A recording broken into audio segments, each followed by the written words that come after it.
حیدر بھائی، بقرعید کا دن اور جانوروں کے ساتھ بھی گزرتا ہے، گوشت کی بہار بھی ہوتی ہے، کیسے گزرتی ہے آپ کی عید؟ بھئی سب سے پہلے تو آپ کو، تمام پینلسٹ کو، میری بہن شالہ کو، فیصل کو اور تمام دیکھنے والوں کو بہت بہت عید مبارک۔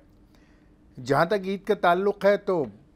یہ عید الاضحیٰ بچپن میں بہت شاندار ہوتی ہے اور بچوں کا بڑا دل لگتا ہے جانوروں کے ساتھ، اور بلکہ ہمارے گھر میں تو شاید ایسا ہوتا ہے کہ بچوں کا بس نہیں چلتا کہ وہ بھی جانوروں کے ساتھ ہی بندھے رہیں، سوئے بھی وہیں، سوئے بھی وہیں اور ان کی ناند میں کھائیں بھی۔ صحیح بات ہے۔ تو وہ ایک الگ سما رہتا ہے اور بڑی اشتیاق رہتا ہے بچوں کو کہ ان کا قربانی کا جانور کب آئے گا، جب تک وہ محلے والوں کی گائے اور بکرے گھماتے رہتے ہیں اور مطالبات شدت پکڑتے جاتے ہیں کہ جلدی سے جلدی ان کے پاس جانور آ جائے۔ اور مقابلے بھی ہوتے ہیں، مقابلے بھی ہوتے ہیں، بھگانے کے سلسلے بھی ہوتے ہیں، لے کے گلی کے ایک کونے سے دوسرے کونے تک سب بچے بھاگ رہے ہوتے ہیں، اپنے جانور کو زیور پہنا رہے ہوتے ہیں۔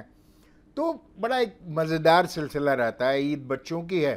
بڑے تو ظاہر ہے اب ہم کیونکہ اپنے گھروں کے اب تو سب سے ہی بڑے ہیں اپنے والدین کے بعد، تو اب ہمارے اوپر ذمہ داری زیادہ ہے کہ عید قرباں صبح فجر کے بعد قصائی آ جائے تو پھر ذبیحے کی تیاری ہو اور پھر گوشت بٹ جائے، شرعی جو تقسیم ہے اس کو یقینی بنا لینا ہے۔ پھر میرا کام ایک یہ ہے جو میں سب سے ڈیفرنٹ کرتا ہوں کہ میری ذمہ داری ہے گھر میں کلیجی بنانے کی، واو، کیونکہ مجھے لگتا ہے